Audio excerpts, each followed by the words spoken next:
ahora tenemos que compartir una ventana con esto. Compartir.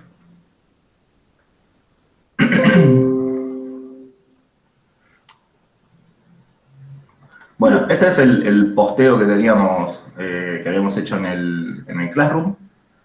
Bueno, esta es obviamente el link en el que estamos. Este es el material con el que vamos a trabajar. Y estos son los links de las dos cosas que habría que bajarse para poder laburar. Uno es el R.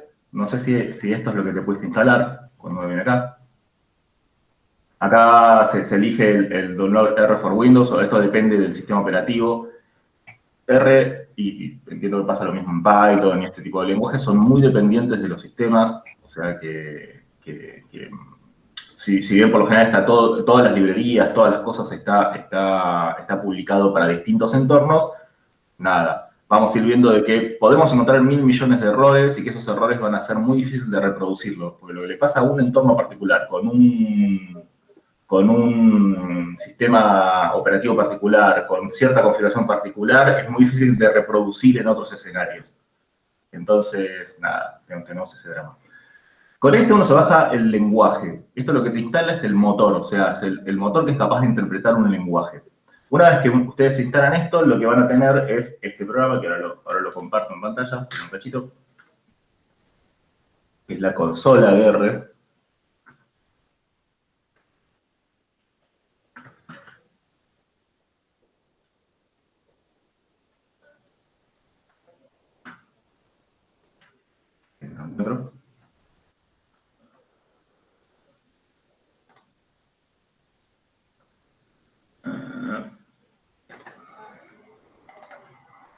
Comparto esa pantalla.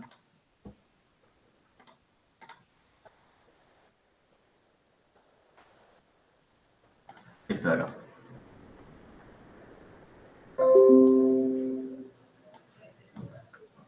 Esto que estamos viendo acá es el R que uno se descarga, el motor, el aparato. Este es el bichito que es capaz de interpretar el código, el lenguaje que ustedes escriban con R.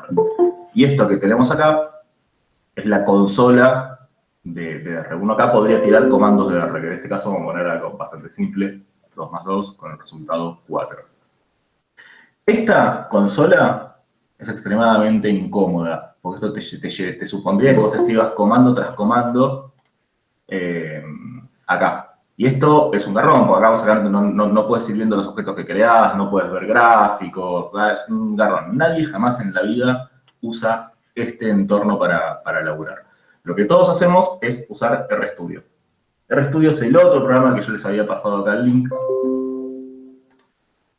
Va a ser más fácil compartir la pantalla, ¿no? Un segundo.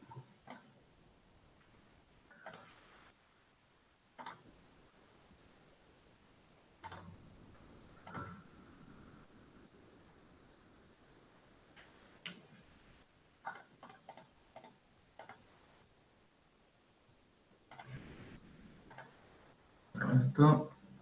Compartir pantalla. Ahí está. El otro link que les habíamos pasado, acá en el Classroom, acá, es para bajarse el programa RStudio.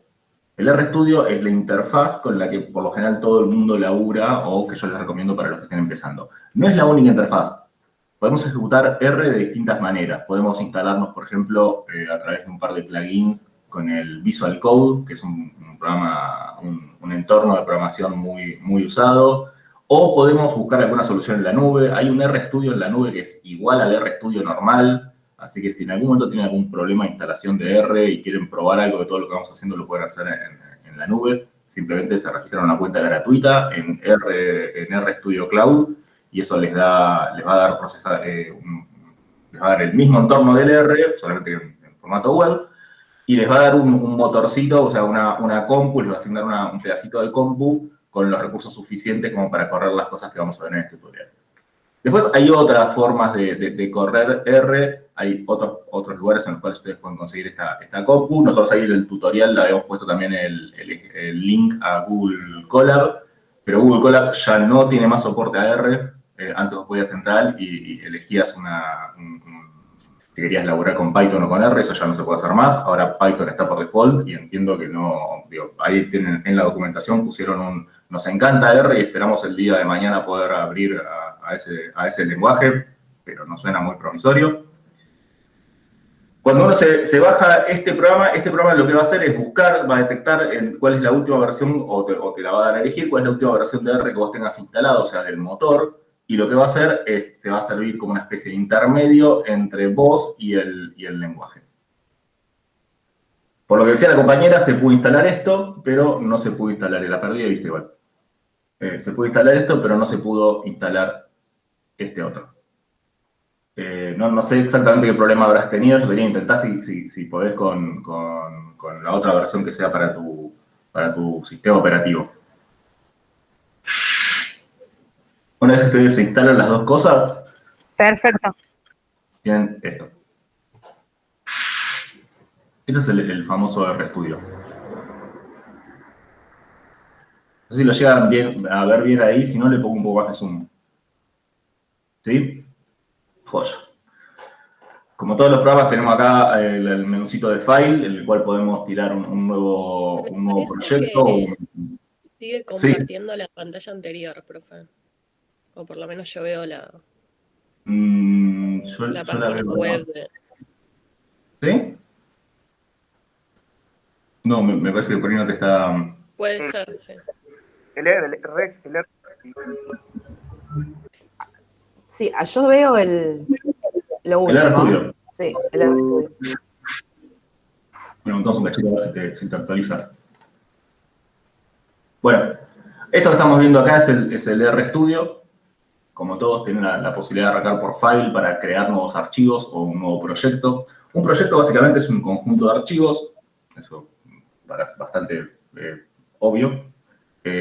Si ustedes configuran un proyecto, lo que van a estar armando básicamente es una carpeta que tiene un par de archivos que son como globales y que te permite después el día de mañana laburar con otras herramientas más cómodas como Git y cosas por el estilo. Aparte, si vos laburas con un proyecto, es como que el sistema se ancla a ese directorio en el que estás laburando y no tenés que volverte loco buscando rutas y corrigiendo cosas. Lo más cómodo es laburar con un proyecto. Vamos a abrir un proyecto. Muy rápido. New Directory. Nuevo proyecto. Acá es donde uno elige dónde lo va a grabar. Vamos a ponerle ejemplos. Taller 1. Build Project. Y ahí limpiamos un poco el escenario. Ahí ya tenemos un proyecto, o sea que es básicamente una carpeta que la van a tener guardada en donde ustedes le hayan definido, que van a ver que no tiene mucho más contenido, tiene un par de archivos ocultos chiquititos que no pesan nada, y uno acá ya podría empezar a agregarle archivos con los que va a trabajar. Vamos a ver básicamente dos tipos de documentos típicos con los que se suele elaborar. Cuando uno hace file, new file, que son el RScript y el RNotebook. El RScript es un archivo básicamente donde uno escribe el código. Es este archivo que no tiene nada y uno acá escribiría su código, ¿no? Y el RNotebook o el RMarkdown, para casos para que vamos a dejar de lo mismo, el RNotebook es un archivo que combina mitad código, mitad texto. Te permite que vos escribas normalmente, porque es un archivo para escribir documentos, donde uno puede acá poner texto plano, digamos. Acá no plano, uno puede usar algunos shortcuts, algunas anotaciones en lenguaje Markdown, que es un lenguaje que se usa en todos lados, hasta en WhatsApp. Ustedes pueden escribir con Markdown. Por ejemplo, texto plano, si lo quisiéramos en negrita, sería texto. Negrita.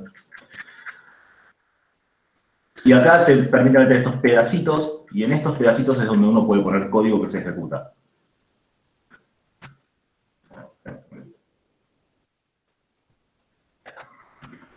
Este código que se ejecuta te muestra el resultado acá abajo y uno puede decir cuando está armando un documento si es que quiere mostrar el código o si quiere mostrar el resultado de ese código.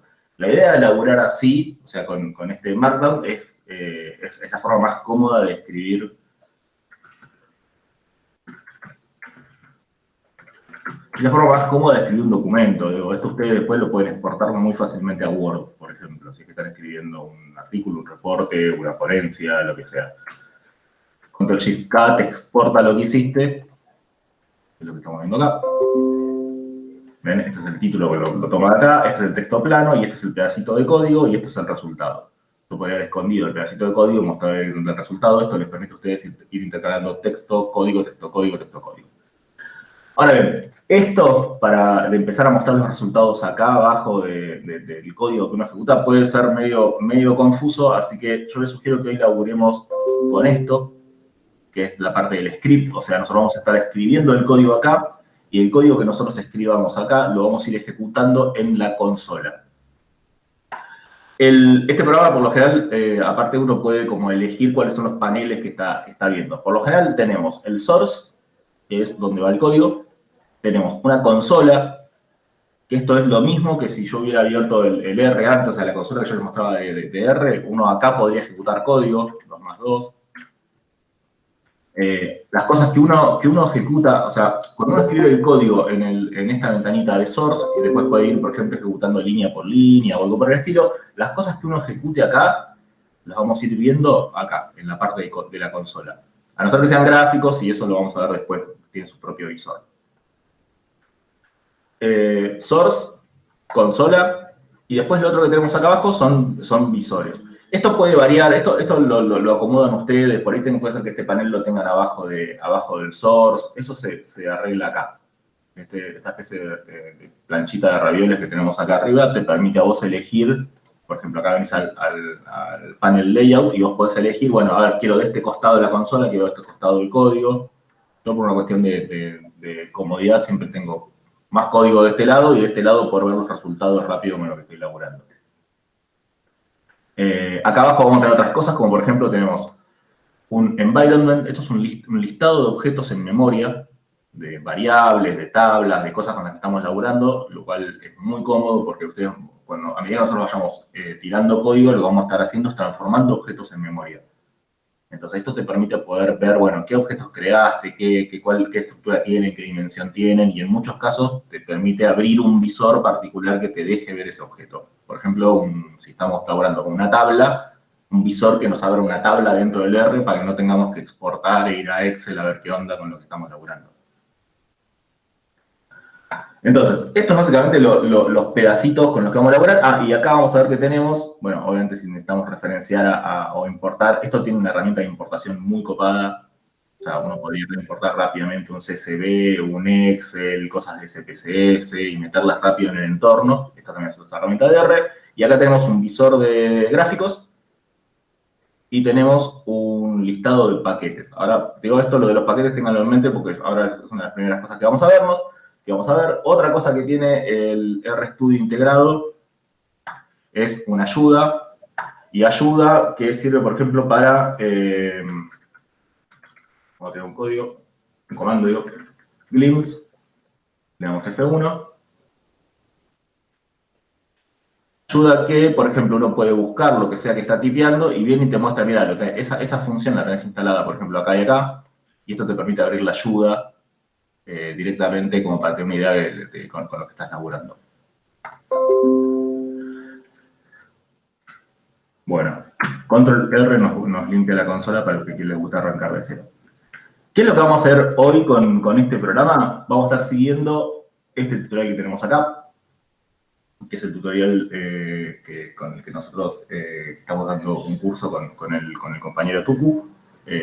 Acá esto ya tiene su propio dataset, o sea que nosotros en este ejercicio particular no nos vamos a preocupar por el tema de conseguir los datos, sino que vamos a agarrar un dataset particular, o sea, un conjunto de datos ya armado, ya pensado por una cuestión, obviamente, de simpleza de un ejercicio.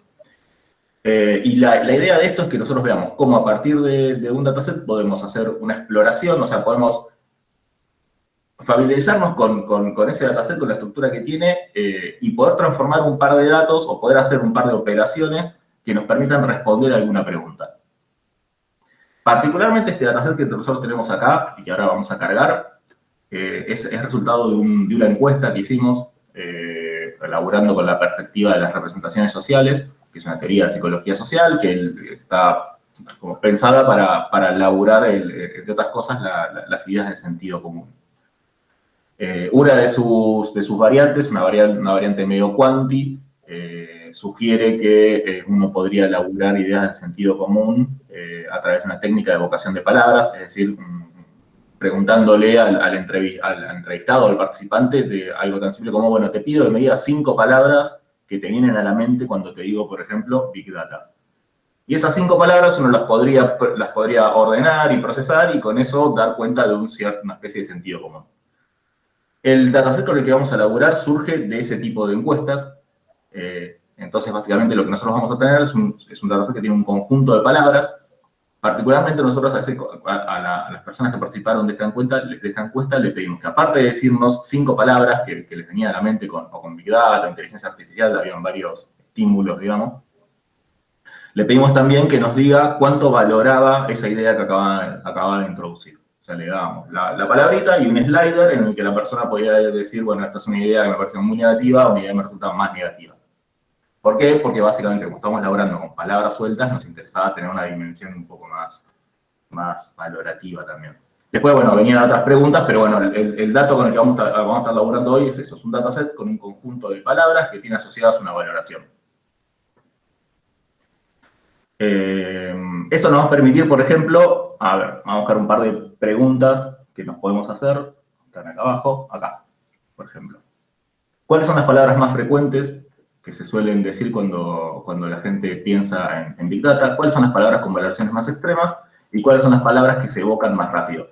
La idea es que no vale lo mismo, digamos, una palabra que se dice, cuando yo digo, vení, decime 5 palabras que te vienen a la mente a Big Data, las primeras que vos me digas son aquellas que están más cerca de tu manera de entender el fenómeno. O sea, esas que tienen que ver con un orden de evocación más rápido, se les confiere un peso particular. Entonces, nosotros básicamente tenemos 3 grandes posibilidades que podemos hacer con todos estos datos. Las podemos ordenar por su orden de evocación, las podemos ordenar por su frecuencia, es decir, cuáles son las palabras que más se repitieron, y las podemos ordenar por su valoración. Esto es porque nosotros les pedíamos que nos pongan esta valoración. Ese es o sea, construido de esta manera es que está el dataset, y estas son las preguntas que estaría bueno, en la medida en que hoy lleguemos a responderla y ver, o sea, intentando responder esta cuestión, ver cuáles son los pasos y cuál es el código que está involucrado en esto. ¿Se entiende?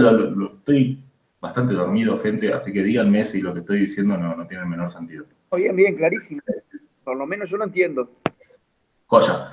Vamos a hacer esto. Hay algo, cuando uno se pone en estas cosas de programación, obviamente cada computadora es un mundo, como decíamos recién con la compañera.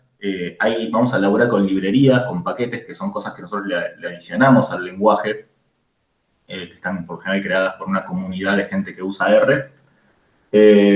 Y lo que tiene es que, dependiendo de tu compu, de si tenés o no tenés Java, de si tenés o no tenés un Windows particular, y lo que sea, podemos llegar a tener 10 millones de problemas. Entonces, yo sugiero lo siguiente. No sé, digo, por ahí ustedes están todos tirados en la cama tomando mate y están viendo esto con el celu re tranqui, pero si alguno de ustedes está sentado en la compu y tiene ganas de ir reproduciendo el código a medida que lo hagamos, digo, porque, a ver, el tutorial lo pueden seguir ustedes en el momento que tengan ganas. La onda de esto es de sentarnos a recorrer juntos un tutorial, es poder hacer explícito algunas cosas que en texto se complican. Entonces, digo, el que tenga ganas de seguirlo, buenísimo, mejor, porque de hecho eso nos va a permitir viendo algunos problemas y preguntas que pueden surgiendo.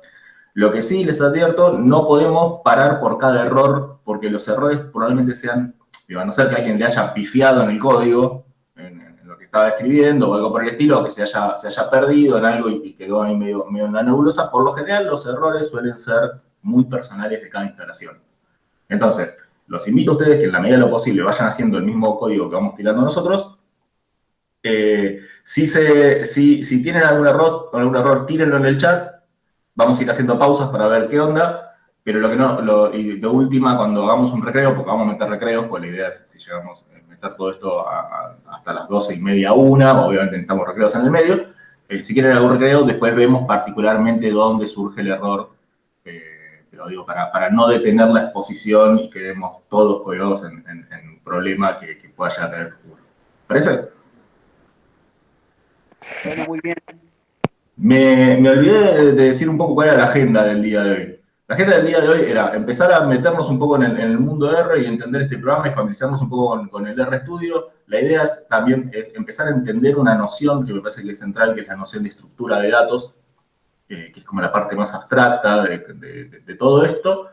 Y empezar a tener los primeros códigos en R que nos permitan por lo pronto responder esas preguntas que son dentro de todo bastante fáciles. Son preguntas que si ustedes se les tirasen el dataset en Excel, probablemente con un poco de tiempo las podrían responder.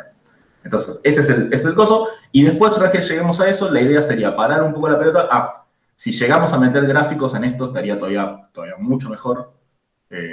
Así que vamos a intentar darle velocidad para llegar a todo eso. Y una vez que lleguemos con eso, después lo que queríamos era parar un poco la pelota y pensar el próximo taller con ustedes. Así que veamos de ir manejando los tiempos para poder meternos con eso también.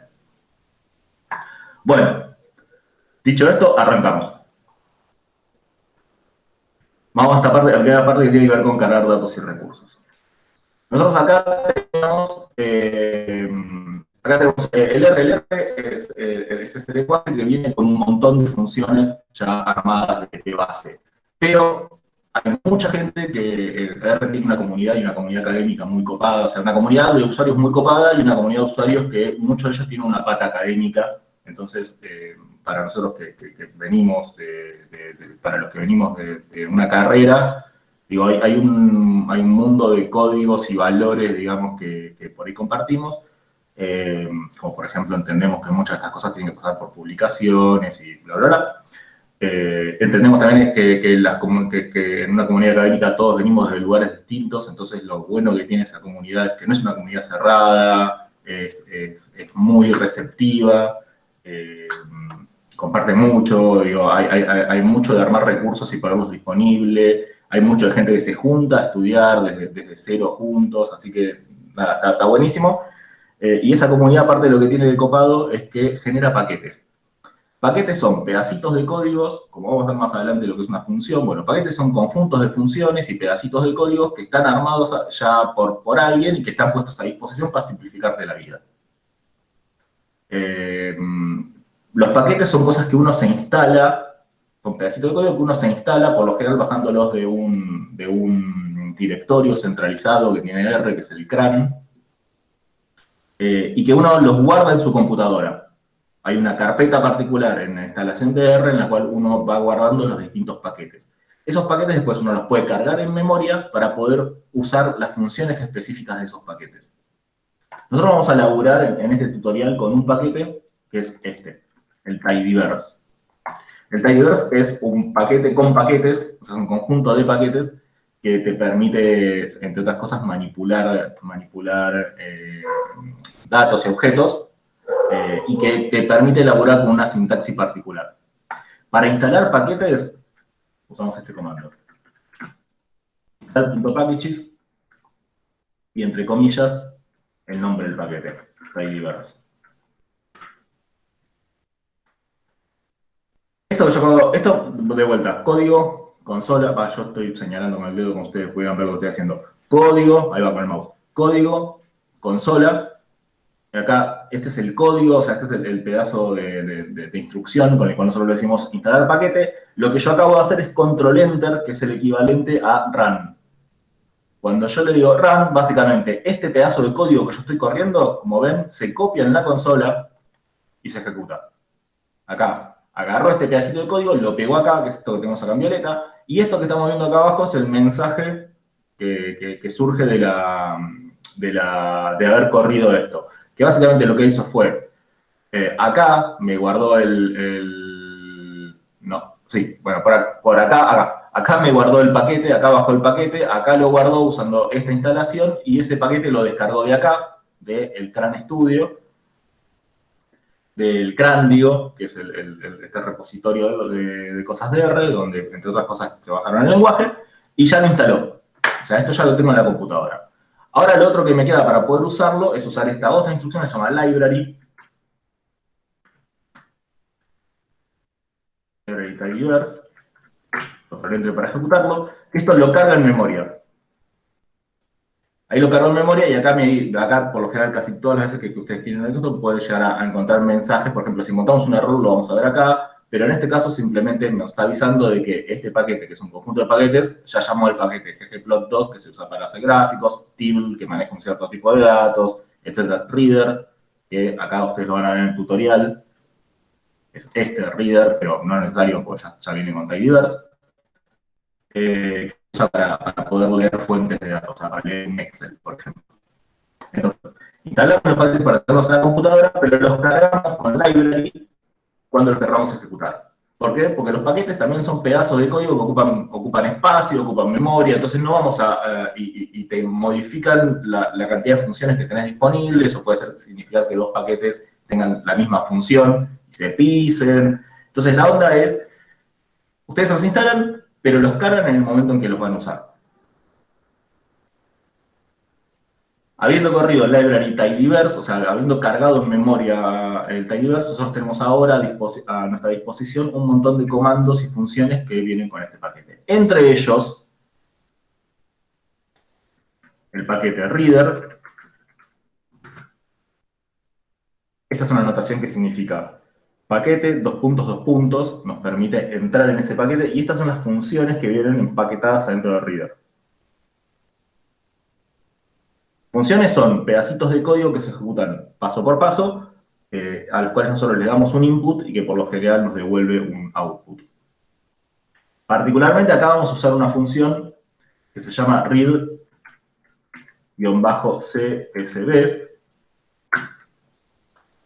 Una función por lo general que lleva estos paréntesis, entre paréntesis van los parámetros, o sea, aquellas cosas que nosotros le damos a la función y que esperamos que la función procese para hacer algo. Y en este caso, lo que nos va a pedir es esto, este datito. File y la URL, que es de donde está el CSV colgado en internet. Qué tarado, me olvidé una pequeña cuestión. Esto que acabamos de hacer, esto ya, a ver, básicamente acá con esta función readCSV, que nos pide el parámetro file, ustedes se pueden dar cuenta qué parámetros te pide cada función. Primero, haciendo esto. Si ustedes vienen acá y cargan la función y abren el paréntesis, con control espacio, que muestra los parámetros, son los que uno tiene que meter para poder usar la función. No todos son obligatorios, para eso puedes darle F1 y venir acá a ver la ayuda, y acá tenés, te explica un poco lo que hace la función, pero acá tenés los argumentos. Acá esto te suele decir cuáles son obligatorios y cuáles no. Básicamente file es la URL del CSV que nos vamos a descargar. Y acá abajo tienen ejemplos. Por lo que podemos ver por lo general con acá. Por lo general con read y directamente la ruta, esto ya funciona. Por lo general, algunos de estos, si están dados en cierto orden en particular, después lo vamos a ver, algunos de estos te permiten que vos omitas el nombre del parámetro. Por ejemplo, readCSV, el primer parámetro es file, que es la URL que queremos cargar, pero nosotros podríamos haber omitido el file, y chau, y esto lo leería igual. Con esto lo que nosotros hacemos es, esto que acabamos de hacer acá, que le decimos al paquete de readCSV de que vaya a buscar este archivo que está en internet. De hecho, esto lo podemos ver. Esto es básicamente la planilla con la que vamos a laburar. Esto tiene un ID de respuesta, digamos.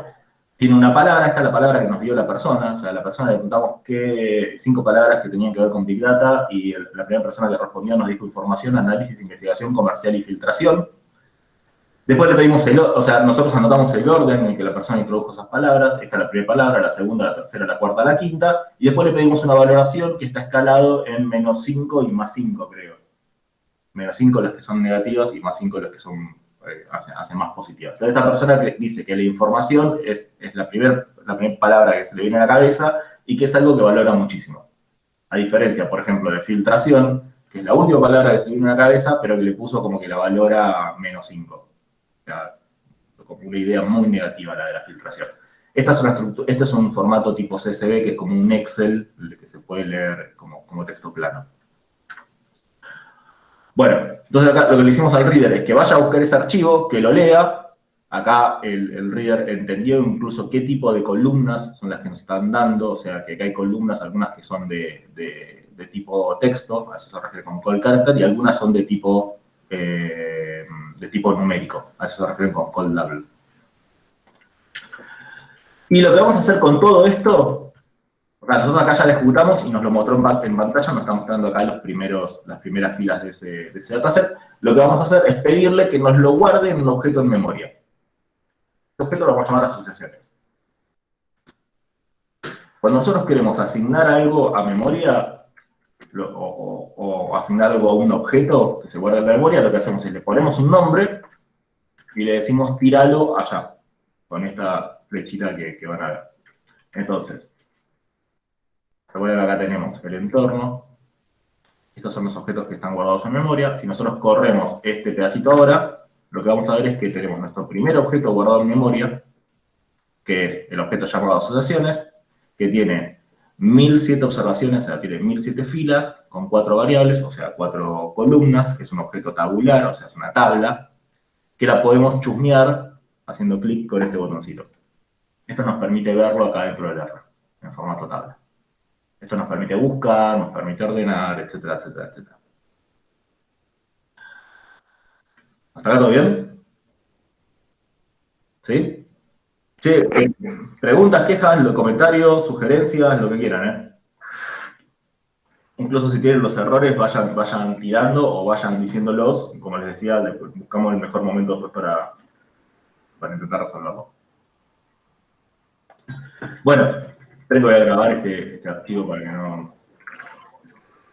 Ejemplo. Yo con esto que acabo de grabar, lo único que estoy grabando, o sea, lo único que estoy guardando es esto. Estoy guardando los códigos que estoy metiendo. En ese guardar que acabo de hacer de este script, o sea, este archivo .r, no estoy guardando ni el objeto en memoria, ni los resultados, ni nada. Solamente el script. Esto porque yo después puedo entrar y volver a correrlo.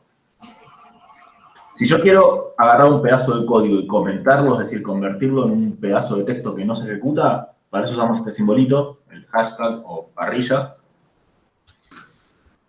Y esto hace que ya es ese pedazo que tenemos acá de código, si yo le doy control enter, no se corre. O sea, el R saltea y va a la línea abajo, por eso es que me corrió el library tidyverse acá. O sea, salteó ese pedacito de código y pasó. Digo esto porque puede guardar esto como comentario, porque una vez que ya lo tengo instalado no lo voy a volver a instalar. Nunca más. Ya está. Y si yo quisiera ahora podría volver a correr todo este código seleccionándolo y dándole control enter, por ejemplo. Y ahí lo que hizo fue, volvió a cargar el tidyverse y volvió a leer el archivo en memoria. Digo, esto después, si ustedes cierran el programa y tienen acá el código, lo pueden entrar y ejecutar de un solo tirón y ya con esto vuelven a recrear los objetos en memoria que ustedes tenían, etcétera, etcétera, etcétera. Bueno, tenemos entonces nuestro primer ya objeto guardado en memoria y lo estamos por ahora viéndolo a través de este listado de objetos en el entorno, que como dijimos tiene esta cuestión en particular. Esto ya nos permite empezar a meternos en la primera idea que tenemos que manejar, que es la idea de estructura de datos. Distintos objetos permiten guardar los datos de distintas maneras y van a permitir manipularse de distintas maneras. No es lo mismo este objeto que nosotros tenemos acá, que es una tabla, que guarda los datos de una manera, que otro tipo de tabla que podría estar diseñada de otra manera, u otro tipo de objetos totalmente distintos, como por ejemplo un JSON o algo por el estilo. La diferencia entre estas estructuras de objetos es la posibilidad que te dan para guardar datos de diversas maneras. Y nosotros tenemos que familiarizarnos con esa estructura en particular para poder saber sobre qué campos y de qué maneras que queremos operar. A ver, vamos a intentar hacerlo a mano. Para entender la lógica, ¿dónde está el Excel? Acá.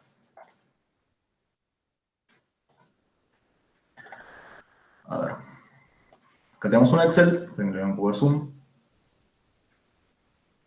Vamos a asumir que estamos intentando recrear este mismo ejercicio que vamos a hacer acá. Vamos a suponer.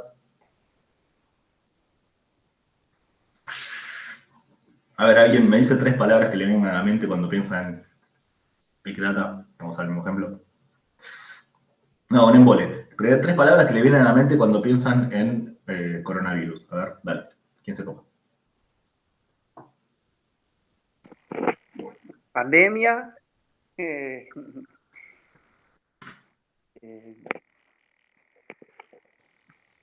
salud y biopoder, no sé. ¿Poder o biopoder? Biopoder. Biopoder, estamos en presencia de un Foucaultiano, gente. Virus.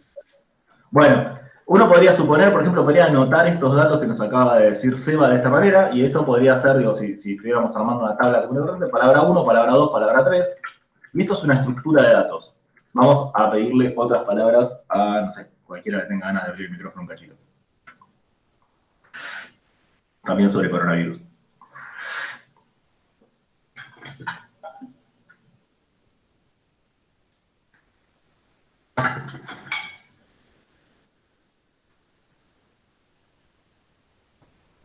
Dale, gente, no me hagan llamarlos a cada uno por su nombre. Zoonosis. No, espera, tengo un vocabulario muy limitado. A ver, ¿el chat?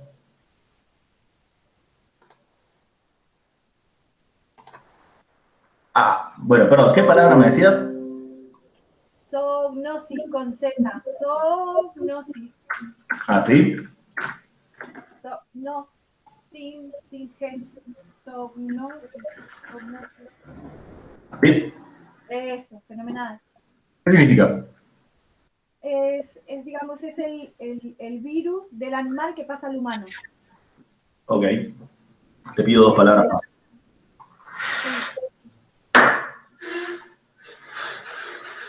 Joya. Te pido 2 palabras más, así completamos las 3 palabras que le pedimos a Sebastián. Virus.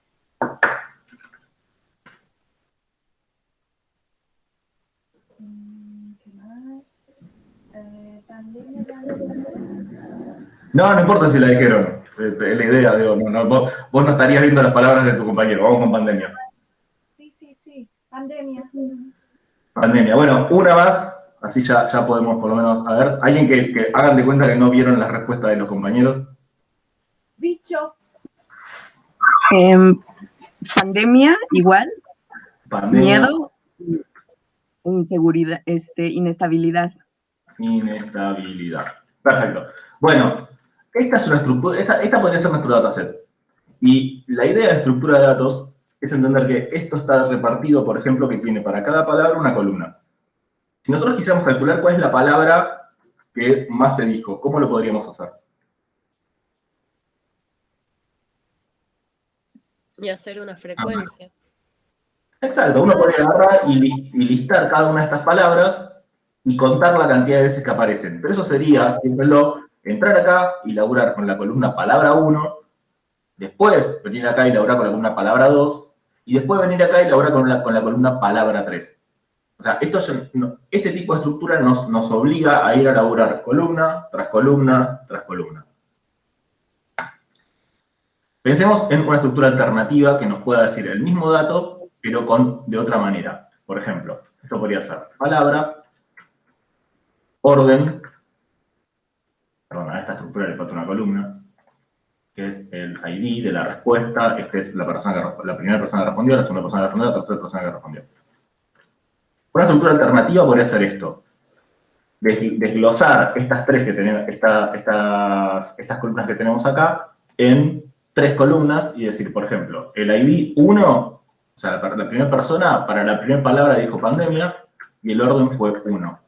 Esa misma persona, o sea, el ID 1, para la palabra dijo salud y el orden es 2. Esa misma persona dijo como tercera palabra biopoder y el orden 3. Después, la segunda persona dijo zoonosis, 1, 2, 3, 2, 2, virus y pandemia. Y la tercera persona dijo pandemia, miedo, inestabilidad. ¿Cuál es la diferencia entre esta estructura que estamos viendo acá y esta que estamos viendo acá? Que esta, por ejemplo, me permitiría entrar acá y operar directamente sobre la columna palabra. A diferencia de tener que hacer algo con palabra 1, palabra 2, palabra 3. Esto nos da la idea de una estructura de datos. esto es una estructura, las dos son estructuras tabulares, o sea, las dos tienen un formato de tabla, las dos usan columnas y usan filas, a diferencia de un JSON, por ejemplo, que no tiene esto, pero esta estructura nos permite elaborar de manera distinta, porque nos permite operar sobre palabras, nos permite operar sobre el orden. La compañera, a ver si puedo empezar a conocerlos por nombre, Marlene. Marlene había hecho el tirado de una cuarta palabra. Ahora, si yo quisiera poner una cuarta palabra, en esta estructura de datos estaría obligado a meter una columna para todos los datos, se llama palabra 4. Ahora, si yo quisiera agregar una columna, o sea, una nueva palabra para las respuestas de la compañera, hacemos, por ejemplo, esto. Simplemente le agregamos una fila más. No me acuerdo qué habías dicho. Bueno, vamos a poner miedo. Y acá agregamos un orden 4. O sea, esto nos permitiría agregar palabras. Este modo de armar, de estructurar los datos, nos permitiría agregar palabras sin la necesidad de agregar columnas. O sea, sin modificar la estructura de datos con la que estamos trabajando. Esto hace que esta estructura de datos sea en algún punto más flexible. JSON, que es otra estructura de datos, lo que tiene es que tiene, en ese sentido se asemeja un poco más a esto porque no es tabular. O sea, tiene grupos de cosas, no importa, no la vamos a complicar. Pero digo... ¿Puedo hacer una pregunta? Pero, sí, de uno. ¿No se pierde la importancia del orden de las palabras en ese tipo de formato? No, porque el orden, fíjate lo tenés acá. Pandemia, orden 1, salud 2, biopoder 3. Ah, ok. Y esto nos permite identificar que corresponden a la misma persona, porque los podemos agrupar por ahí, y agrupar significa que podemos juntar todos los que tengan el mismo valor en este pedacito. Y lo que hicimos nosotros fue, transpusimos el orden lógico de la tabla, entonces los datos están acá. El orden que vos, acá no era explícito el orden acá estaba dado por el nombre de la columna. Palabra 1, palabra 2, palabra 3. Ahora nosotros hicimos explícito ese orden porque básicamente esto es palabra 1, palabra 2, palabra 3. Entonces no perdimos. Si tuviéramos otras variables, acá tendríamos que buscar la forma de meterlas, pero no nos compliquemos por ahora. O sea, que lo que te permite la segunda estructura es que te permite agrupar y es más fácil de operar que la primera. Sí, es más fácil para operar desde el punto de vista del código, ahora vamos a ver por qué. Pero aparte es un toque más flexible, porque si yo quisiera meter más palabras, que de hecho es lo que nos pasa en lo que nos pasó en las encuestas. Nosotros en la encuesta le mostrábamos a las personas 5 campos para que contesten, pero teníamos un botón abajo que decía, hacer clic acá si se te ocurrieron más palabras. Y hubo alguien que metió hasta, creo, de 9 palabras. Sí. Ahora, si yo hubiera tenido que hacer eso con una estructura fija, o sea, con Google Forms, por ejemplo, que no me permite agregar palabras o no me permite agregar campos, yo le tendría que haber hecho palabra 1, palabra 2, palabra 3, palabra 4, palabra 5, 6, 7, 8, 9, y si yo te muestro 9 campos en una encuesta, la persona entra y se va. Ya. No te contesta nadie. Sí, Gastón, cuando vas a extrapolar, por ejemplo, una encuesta del INE, ¿no? De cualquiera que tiene un montón de variables, pues supongo que es más operativo esta, ¿no? Porque ya los datos primarios que ya están construidos o que tú lo quieras trabajar. Explico, que no sea un dato primario que uno lo haya hecho la propia encuesta, sino que yo he bajado un archivo de una encuesta, ya sabes, ¿no? Estas encuestas mogollón. Sí. ¿Te permite trabajar con esta mejor? ¿Esta es la estructura que debo utilizar? La estructura de datos depende de la persona que lo armó, cada cuestión tiene sus pros y sus contras. Yo prefiero este tipo de estructura. Este tipo de estructura se llama tidy. Porque tidy. Esto es una tabla común y corriente, o si se quiere es una tabla que es horizontal, y esta es una tabla que es vertical. Sí. Es bastante confuso igual el nombre, digo, claramente si es una tabla es horizontal y es vertical, digo, que esa es la definición de la tabla. Pero bueno, esta lo que te permite es que, una estructura de tipo tidy, lo que te permite es que vos tenés un dato por registro. O sea, nosotros acá lo que tenemos es que tenemos muchos datos por cada registro, o sea, por cada respondente tenemos un montón de variables, y una estructura tidy supone que vos tenés un dato por registro. Esto nos permitiría, por ejemplo, nosotros acá metimos una palabra 4, que si nosotros tuviéramos que replicar esta estructura acá, sería venir acá y poner palabra 4, acá estaría vacío, acá estaría la palabra que metimos, que es miedo, y acá estaría vacío. Esto te permite elaborar sin incluir estos vacíos, por ejemplo. Y sin la necesidad de agregar columnas para cosas que aparecen por ahí solamente en un solo registro. Por eso es que esta estructura, la estructura tidy, es más flexible, en cierta manera, que esta otra estructura. Porque no te obliga a que vos tengas que agregar nuevas columnas en el caso de estar agregando, por ejemplo, variables. O sea, las podrías armar de esta manera. JSON es otra, tiene otra particularidad que permite, por ejemplo, la repetición de las claves, bla, bla, bla, bla. No la compliquemos. La forma de elaborar, o sea, podríamos hacer análisis parecidos con las mismas cosas, pero bueno, el hecho de que nosotros tengamos esta estructura así, por ejemplo, como decíamos recién, si nosotros quisiéramos calcular la frecuencia, en este caso tendríamos que hacer algo con palabra 1, o necesariamente con palabra 2, con palabra 3 y con palabra 4, y así al infinito.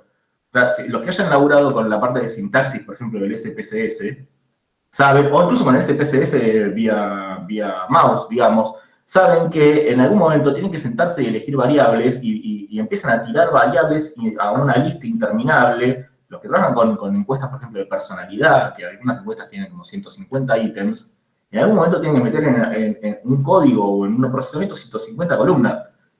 Esta manera de ordenar los datos nos permite elaborar solamente con una. O con dos, en el caso de que quisiéramos mantener la relación entre palabras y la persona que lo respondió. Pero esta, en ese sentido, es más cómoda. No es que esta es mejor. O sea, te permite elaborar de otra manera. La gente que hace datasets, y bueno, cada cual elige una filosofía y un modo de armarlo y de acuerdo a las posibilidades del registro y de acuerdo a la manera en que están preparando los análisis que siguen. Pero esta estructura tidy, que en este sentido es muy cómoda para laburar por esto, porque te permite de alguna manera desarmar estas columnas y porque nos permite que ahora más laburemos, si queremos, con la columna palabra y chao. No, la columna palabra 1, palabra 2, palabra 3, o sea, todo metido en un solo lugar. La idea de estructura de datos, que es un poco la idea que nosotros tenemos que agarrar de todo esto, es saber de que los datos pueden venir de esta manera, pueden venir de esta manera, o pueden venir de una estructura totalmente distinta. Pero que el primer laburo que nosotros tenemos que hacer para poder hacer algo con los datos es familiarizarnos un poco con eso. Y entender un poco de qué manera es que la persona que hizo el registro de los datos los guardó, los ordenó, y sabiendo un poco esa estructura, nosotros recién ahí vamos a poder empezar a hacer algo. Entonces, esta idea de estructura de datos es lo primero que tenemos que identificar y ir a chusmear esa estructura es lo primero que nosotros tenemos que hacer en el código. ¿Vamos? Gente, es las 11. ¿Quieren que metamos un recreo cortito o avanzamos un poquito con el código y recreamos más adelante? Por mí sigamos un toque más y metemos en media hora, ponele. Pero Dale. como prefiera el resto. Por mí, joya. Bueno, volvemos entonces al RStudio. Recordemos, acá habíamos hecho todo esto básicamente para poder guardar, sacar, habíamos leído una estructura, una tabla de datos, y la habíamos guardado en este objeto asociaciones. Lo que nosotros vamos a empezar a hacer ahora es intentar entender esa estructura. Intentar entender cómo es que esos datos que nosotros acabamos de guardar están armados. Acá ya el RStudio nos acaba de spoilear un poco y nos está diciendo de que esto claramente es una tabla, porque la podemos ver, que tiene 1007 observaciones, 1007 filas y 4 variables o 4 columnas. Pero bueno, nosotros quisiéramos poder chusmearlo de una manera un poco más piola, con un poco más de datos. Este laburo de chusmear, por lo general, se suele hacer de dos maneras. Una cosa es mirar la estructura de datos y otra cosa es mirar los datos particularmente. Vamos a empezar por mirar los datos particularmente, para el cual vamos a usar este comando, que es el comando head, o sea, cabeza. O el comando tail, que es el comando cola, o final. El comando head, básicamente, lo que va a hacer es, nos va a mostrar los primeros registros de una tabla. Entonces, head asociaciones, nos estaría mostrando los primeros registros, los primeros 6 registros de nuestra tabla. Esto nos muestra que tenemos una columna de ID, una columna de palabra, una columna de orden, de valoración, bla, bla, bla, bla. Y podríamos hacer lo mismo para ver los últimos registros de la tabla. que en este caso no difiere mucho de lo que vimos antes. Tal vez en una tabla ordenada o algo por el estilo esto podría llegar a darnos algo, pero en este caso no pareciera. Esto nos da también una idea acerca de la estructura. Porque, digo, otra cosa que tenemos que considerar en la estructura de datos es que distintas variables permiten distintos datos y eso nos va a permitir procesarlos de distinta manera. Acá lo que tenemos es una primera columna de carácter, o sea, de texto. O sea, esto es una columna de texto. Eso significa que nosotros no podríamos, por ejemplo, promediar esta columna, porque no tiene sentido, no existe el promedio entre dos palabras. Tenemos una estructura de texto para una columna de texto para el ID, una columna de texto para la palabra, una columna numérica para el orden y una columna numérica para las valoraciones. Esta estructura de datos es un poco más complicada. La que nosotros recién habíamos hecho en el Excel era hasta acá. ID, palabra y orden. En este caso, nosotros le estamos agregando un punto, o un dato más, una columna más, a cada registro. Esto sigue manteniendo la estructura de ID, pero esto es, para cada palabra, nosotros tenemos el ID, tenemos el orden y tenemos la valoración. ¿Estamos? Sigue siendo una estructura de ID porque sigue suponiendo que mostramos para cada registro un dato, pero bueno, este dato es un dato complejo porque tiene varias cosas asociadas. Otra forma de mirar esto, que yo les recomiendo, porque digo, acá estamos con un dataset dentro de todo bastante chiquito. Pero ustedes pueden llegar a tener un dataset bastante más grande. Twitter, por ejemplo, lo vamos a ver, te devuelve una tabla de datos que tiene 1.000.000 de columnas. No 1.000.000, no sé cuántas tiene. 30, una cosa así, creo. Otra manera de ver los datos es a través de la función glimpse. No de ver los datos, de ver la estructura de los datos. Es a través de la función glimpse. En el caso, todas estas funciones, lo primero que nos están pidiendo, o sea, como parámetro, es el objeto. O sea, glimpse, ¿de qué? Glimpse, la traducción literal de glimpse sería chusmear. Entonces, chusmear el objeto asociaciones, pero control L, recuerda que te borra la columna para los que quieren un costo limpiecito. Y esto lo que nos va a mostrar es, ahora, las columnas están puestas, o sea, las variables están ordenadas horizontalmente, y esto que estamos viendo acá son las primeras incidencias o los primeros datos para esa variable de acuerdo a lo que te da el monitor. O sea, acá lo que estamos viendo es el primer registro, que es este ID, que es un hash, y este corta ID, y hasta ahí llegamos. Pero, por ejemplo, nos permite ver en otras variables, acá tenemos casi 3 registros, acá tenemos un montón de registros porque es más sintético, ocupa menos espacio en el monitor. Glimpse nos va a permitir ver esta estructura. Familiarizarnos con esto, o sea, van a ver nosotros cada vez que querramos tirar código, lo más probable es que arranquemos por un glimpse, porque nosotros vamos a hacer algo con estas columnas, entonces necesitamos por lo menos saber el nombre de las variables. Entonces vamos a hacer glimpse todo el tiempo de los objetos con los que estamos laburando para poder saber cómo se llaman las cosas con las que queremos hacer algo.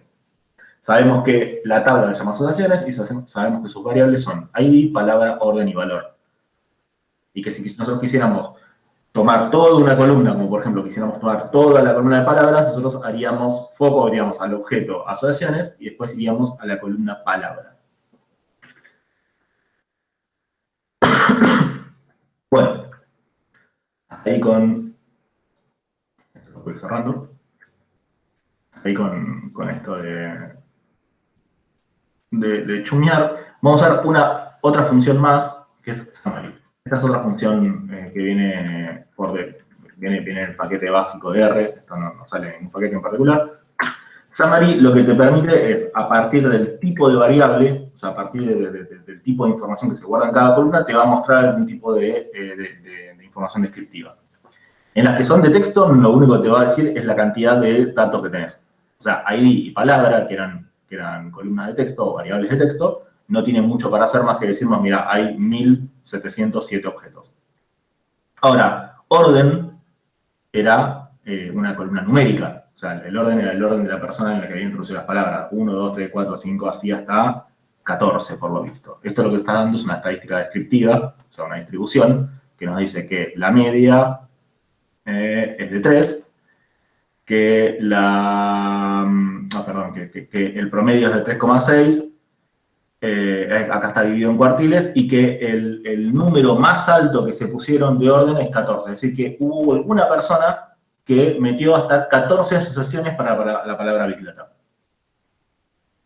Y acá tenemos las valoraciones, que nos permite esto, verlo así con esto del Sabrin, lo que nos permite ver es que van generalmente ordenados en un rango de -5 a 5.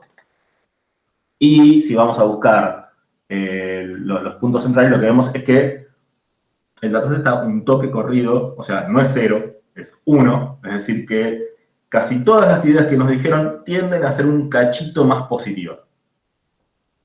O sea, no es que todas las palabras que nos dijeron en términos de la valoración informada por la persona que participaba, no es que tenemos la misma cantidad de palabras negativas que de positivas, sino que pareciera que está un poco más corrido hacia el mundo de las ideas positivas.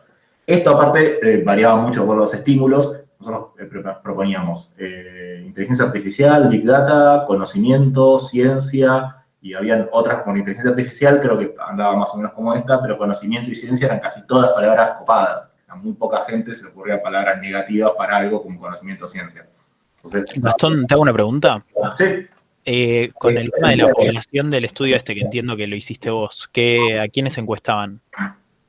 Lo hicimos con el compañero Tubo acá presente.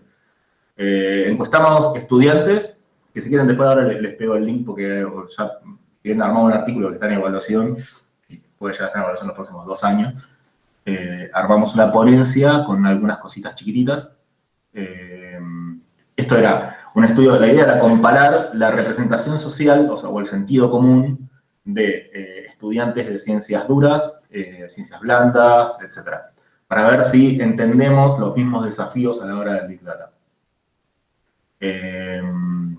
Esto que sale acá es un pedacito de ese dataset, o sea, son solamente algunas respuestas, ya están limpiadas, etcétera, etcétera, etcétera. Y la verdad que acá no tengo ni idea de qué es lo que estamos tomando. No sé si estamos tomando estudiantes de sociología, de política, de psicología, o de... Está bien, está bien. Más que nada para ver si, porque es distinto si son estudiantes que si es gente así. Era abierto.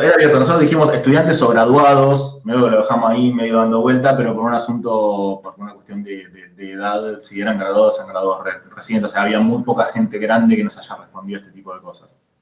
Claro. Pero bueno, digo, si bien los resultados cuando lo veamos nos dan más o menos algo parecido a los resultados que nosotros llegamos en ese estudio, se sepan que es un dataset preparado y limpio para una cuestión de armar un ejercicio. No vamos a estar respondiendo posta a posta cuál es el sentido común. Por lo menos no con la pretensión que teníamos ahí. Bueno, entonces, estas son hasta ahora las funciones que vamos a usar para chusmear. Head y Tail para ver los primeros registros y los últimos. Glimpse para que es la forma más cómoda y sintética o económica en pantalla para poder ver esa estructura de datos. Y Summary para tener una idea de las descriptivas que tenemos en cada uno de estos datos. Con esto nosotros ya tenemos una idea de cuál es el objeto con el que estamos elaborando. O sea, ya nosotros podríamos empezar a hacer algo con estas cuestiones. Joya. Tenemos entonces estas 3 preguntas, que son las que queremos responder, para los cuales vamos a usar distintos verbos de transformación de datos. Que guardamos ahí como código, como comentario.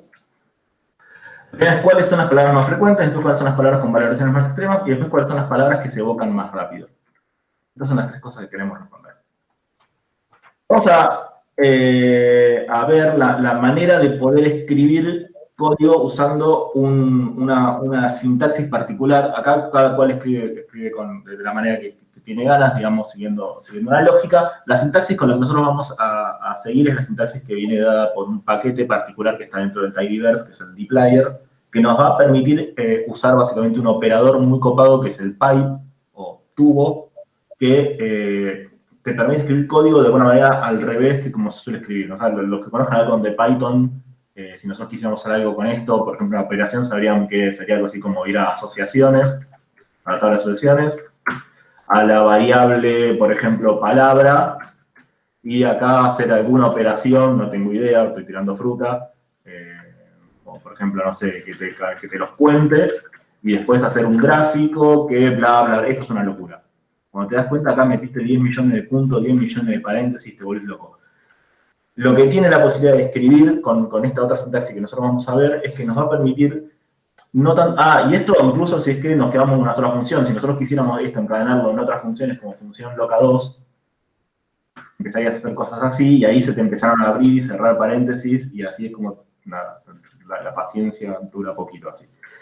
La manera que tenemos nosotros de elaborar es al revés. Vamos a usar otro tipo de sintaxis que a mi entender es más cómodo, que supone que uno primero pone el objeto, por ejemplo, abstracciones, usa este operador que significa agarrar esto de este lado y tirarlo para este lado, y acá le vamos a poner algún tipo de función. Por ejemplo, la función que habíamos visto antes, glimpse.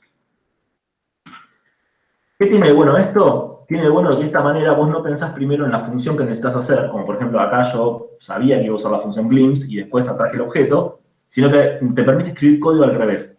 Primero traes el objeto y después pensás qué es lo que quieres hacer con ese objeto. Por lo general es más cómodo, digo, para hacer esto, porque lo que les va a pasar es que nadie sabe programar de memoria, nadie se conoce los lenguajes de memoria, igual la gente que tiene mucha experiencia.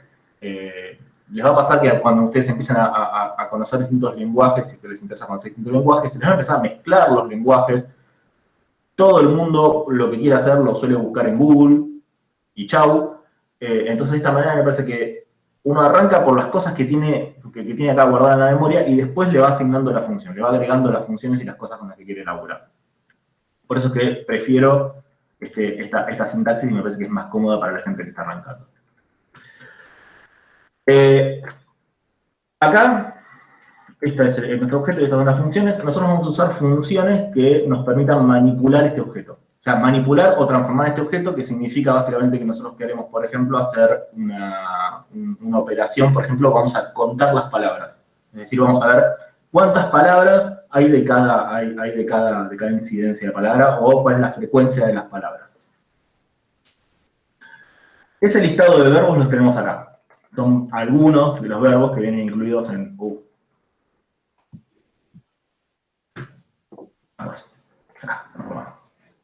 algunos verbos que vienen incluidos en este paquete, estos son filter, mutate, group by, n o arrange, son verbos que nos permiten transformar ese objeto y darle otro formato, ya sea porque estamos agregando columnas o ya sea porque estamos, por ejemplo, haciendo alguna operación que nos permite sintetizar. Un promedio, en cierta manera, sintetiza con una unidad de medida central el valor de un conjunto de datos. O sea, yo puedo arranco con 10 registros y al hacer un promedio sintetizo esos 10 registros en un único registro, el registro de los promedios. Entonces, eso es una transformación de los datos. Nosotros vamos a usar estos verbos que tenemos acá para poder hacer esas transformaciones. Pensemos un poco cómo es que nosotros haríamos para contar la frecuencia de palabras.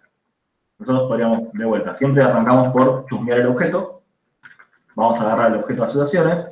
Y lo que nosotros le vamos a pedir para poder contar la frecuencia de palabras es que arme grupos de palabras, o sea, que agrupe todas esas palabras que tienen la misma palabra, o sea, que las agrupe por el valor. Que arme grupos de acuerdo a las incidencias que tienen la columna palabras. Esto lo podemos hacer así. Agarramos el objeto asociaciones y lo vamos a tirar a la función group by. Los que conozcan algo de SQL son casi los mismos verbos. Entonces, acá lo que vamos a hacer es agarrar el objeto de asociaciones, lo vamos a agrupar y lo vamos a agrupar particularmente por la palabra. Es decir, le vamos a decir que agarre la tabla entera de asociaciones y que arme grupitos de acuerdo a las palabras. Y después le vamos a pedir que, que las cuente. N nos dice la cantidad de registros que hay al interior de cada grupo. O sea, acá estamos laburando con la tabla de asociaciones, acá estamos laburando ya directamente con los grupos. Nosotros agarramos el objeto grupos y lo vamos a tirar a la siguiente función. Y acá lo vamos a contar la cantidad de registros. Ahí encadenamos las tres operaciones lógicas que nos permitían contar las palabras. Vamos a darle control enter. Arrancamos mal. Sí, espera. Lo pasa siempre. Okay, una pequeña cuestión. Vamos a agruparlos y vamos a sintetizarlos. Sumar ahí, n igual n. Agarramos el objeto de asociaciones, lo vamos a agrupar por las palabras y vamos a sintetizar. Es decir, que vamos a agarrar esos grupos y de cada uno de esos grupos vamos a hacer un único registro. Ese único registro va a tener una variable o una columna llamada n, que es la cantidad, o vamos a poner cantidad. y le vamos a pedir con la función n que cuente la cantidad de registros. Ahí está. Este es un verbo de transformación, este es otro de los verbos de transformación con los que vamos a estar laburando, que son los verbos que tienen ahí tirados en el tutorial. Entonces, la lógica es agarrar el objeto, generar los grupos, sintetizar esos grupos, por eso sumaráis, sintetizarlos, o sea, de cada grupo de registros que tienen la misma palabra, y esos grupos lo que te voy a pedir es que armes una variable que mida la cantidad de registros. Entonces, lo que esto nos dice es que nosotros tenemos, por ejemplo, la palabra accesibilidad aparece 4 veces. Accesibilidad aparece 4 veces. ¿Ven? Ahí es que estamos contando la frecuencia de las palabras. Y acá lo que le decimos en el summarize, en ese momento sintético, que es que cree una variable llamada cantidad y que nos diga la cantidad de registros. N significa cantidad de registros que están incluidos en este grupo. Una manera más fácil de hacer todo esto sin tener que meter tantas funciones es count. Count es básicamente la función que sintetiza el group by y el summarize, y uno acá le dice lo que quiere contar, que es palabra, y tenemos el mismo resultado. La única diferencia es que nosotros acá pudimos explicitar que queremos que esa variable se llama cantidad, y acá nos dio por default el n. Entonces, acá estamos contando, y uno podría, de alguna manera, responder esta pregunta: ¿cuáles son las palabras más frecuentes? Técnicamente nosotros acá no estamos respondiendo a las más frecuentes, nosotros acá le pedimos que las cuente, nada más. Para poder decir cuáles son las más frecuentes, nos faltaría todavía ordenar y quedarnos solamente con las de arriba. Entonces, vamos a encadenar esta secuencia de operaciones con una operación más, que es arrange, que ordena los datos. Y acá lo que le vamos a decir es el orden en que queremos que ordene. O sea, queremos que ordene descendiente por n. Si nosotros corremos esto ahora, nos va a mostrar la misma tabla que teníamos recién. O sea, este sigue siendo un objeto que tiene todas las palabras contadas, o sea, todas las frecuencias de palabra, pero ahora, al haberlos ordenado, estamos viendo las que son las más frecuentes. Esto quiere decir que las personas que respondieron la encuesta nos dijeron que cuando pensaban en Big Data, 102 personas de las que están incluidas acá en la muestra, que no creo que eran 150 en total, una cosa así, que 102 personas dijeron información, 81 dijeron datos, 35 dijeron control, 34 bla, bla, bla, bla, bla. Entonces, esto nos permitiría ya responder la primera pregunta. ¿Cuáles son las palabras más frecuentes? Y las palabras más frecuentes son información, datos, control, internet, tecnología, información, grande, análisis, manipulación y conocimiento. O sea que entre las primeras 10 palabras tenemos una idea de que el campo de ideas que estamos evocando tiene que ver, va por el lado del manejo de los datos y manejo de la información o el conocimiento, y de que suele haber en esto para algunas par de ideas negativas. Esto lo vamos a validar ahora cuando empezamos a incorporar la otra variable, que es manipulación, y habría que sentarse a ver qué mongo es control. Control es una palabra súper polisémica, que puede ser algo copado, como controlé, no sé, algo malo, como controlé las adicciones, o algo que no es tan copado como controlé a un grupo social. Bueno, ¿estamos ahí? ¿Alguien pudo ir reproduciendo estas cosas en su compu o perdimos a todos en el camino? Yo pude. Yo por ahora pude también. Joya, joya, joya. Avisen si tienen algún error. Es fácil empezar a confundirse en estas cosas, porque la sintaxis, si bien parece fácil, así como te la cuentan, cuando hay que sentarse a tirar dedos se complica. No, a mí lo que me pasa un poco es como lo voy escribiendo a medida que lo vas explicando, como todavía el proceso en mi cabeza de bien qué es lo que estoy haciendo. Que todavía no me cayó la ficha del todo, creo. Pero bueno, ya me va a caer. Lo que estamos haciendo es, ahora estamos intentando entender cuáles son algunos verbos, algunos comandos que nos permitan transformar los datos. O sea, pensar que todo esto que estamos haciendo es agarrar una tabla de datos y darle algún tipo de operación, de operaciones lógicas, matemáticas, estadísticas o lo que sea, que nos permitan generar una nueva tabla de datos, una tabla de datos distinta. En este caso, esa tabla de datos que estamos generando la estamos mostrando en pantalla, pero si nosotros quisiéramos armar una tabla de frecuencias, por ejemplo, frecuencias, hacemos como hicimos antes. Le damos un nombre al objeto y lo arrojamos ahí adentro. Control Enter, se lo ejecutamos y vemos que acá, así como teníamos una tabla de asociaciones, ahora tenemos una tabla de frecuencias. Obviamente, este objeto, fíjense, no tiene el mismo largo que el anterior. Nosotros hemos arrancado con un dataset de 1700 filas y ahora tenemos un dataset de 867 filas. Teníamos 4 variables y ahora tenemos 2 variables. A eso nos referimos con transformar un objeto. Conseguir una información, por lo general, significa agarrar un objeto crudo y transformarlo en un objeto que sintetice la información que nosotros queremos. En este caso, solamente la frecuencia. Interesante de todo esto es que esta transformación supone pérdida de datos. Obvio que perdimos datos. Acá hay, no solo porque nos faltan variables, sino que aparte nosotros ya perdimos la referencia a qué idea dijo cada persona.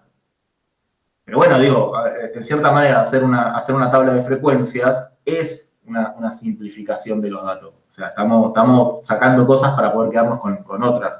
Y aparte, más cuando uno mete medidas, como por ejemplo la frecuencia, el cuento, el promedio, lo que sea, que refieren a un grupo, no refieren a una respuesta particular.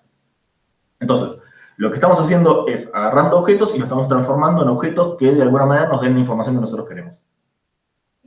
A mí me parece, bueno, como es la primera vez que estoy con R, digamos, me estoy familiarizando con los verbos, me es más ajeno, no obstante, me es mucho más familiar, quizás la parte más física, lo cual entiendo. Quizás lo que me voy a poner durante la semana es repasar un poco este lenguaje que desconozco. Lo otro no, como que mi cabeza le es muy...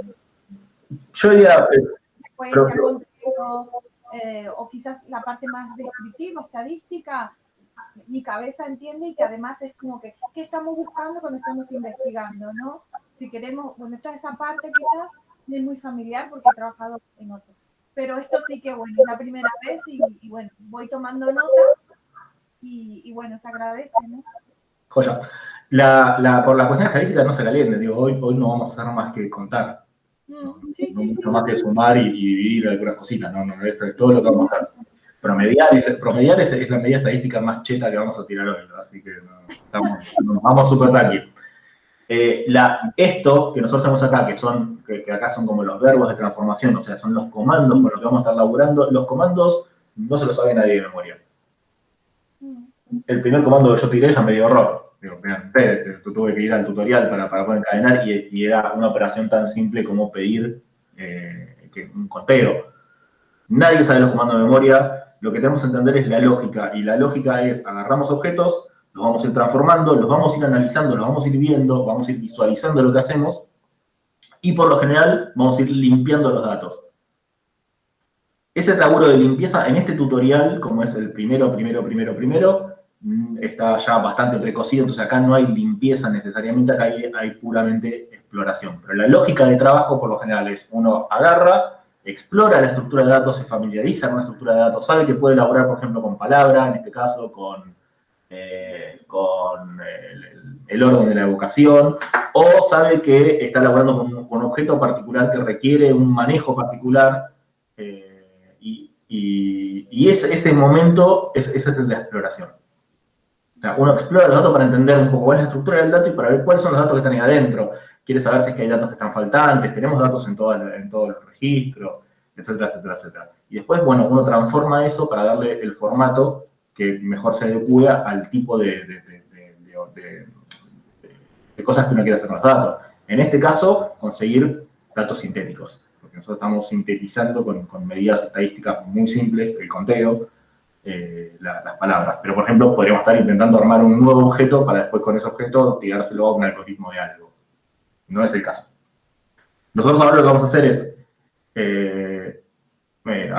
intentar responder estas preguntas con estos primeros comandos, con estos primeros verbos, que ustedes después, esos verbos son los que uno tiene que ir a buscar a Google, por lo general. Acá tienen un primer listado de verbos de transformación. O sea, nosotros ya acabamos de usar el group by y el summarize para poder agrupar y sintetizar ese grupo. Usamos el n para contar y ya acabamos de usar el arrange para ordenar. Ya con estos tres comandos, nada más que todo lo que aprendimos hoy de programación, esto más el glimpse, más el operador de pipe, Ya con esto yo entiendo que podemos responder las 3 preguntas que queríamos responder. Entonces, la dificultad no está en aprender el comando. Vamos a ver que, obviamente, hay funciones más complejas para operaciones mucho más complejas. Acá estamos de vuelta contando, es muy simple. Pero hay operaciones más complejas, hay funciones más complejas para operaciones más complejas que requieren un poco más de cuestiones, pero no es, la dificultad no está en el código. La dificultad está en entender lo que uno quiere hacer y pensar, bueno, a ver, si tengo esta estructura de datos, ¿cómo opero lógicamente con esta estructura para poder responder lo que me dijeron? Es decir, estamos haciendo esto. Es lo que yo había preguntado antes. Si nosotros tenemos esta estructura de datos, ¿cómo vamos a contar las palabras? Y bueno, yo voy a entrar acá y voy a ordenar y voy a buscar todas las palabras que son iguales y después las voy a contar. ¿Qué es exactamente lo que nosotros hicimos? Agrupamos por palabra y vemos cuántos registros nos quedaron. La cuestión es tener claro ese proceso. Bueno, 11:30. Hacemos un recreito corto, ¿les parece? 10 minutos, así vemos si llegamos a tirar gráficos hoy. ¿Sí? Dale. Dale. Dale, joya. Yo voy a pausar la grabación, creo que se puede. No, no se puede. Hay que detener la grabación. Pero bueno, si detengo la grabación de última, después veo como Mongo junto todo. ¿Qué error? Che, que no se puede, casi puteo en grabación. ¿Qué error no se pueda pausar? Yo igual me quedo por acá si alguien que se haya perdido en el camino tenga un error o algo particular, quiere que lo veamos. ¿Vale? Bueno, vamos a ver.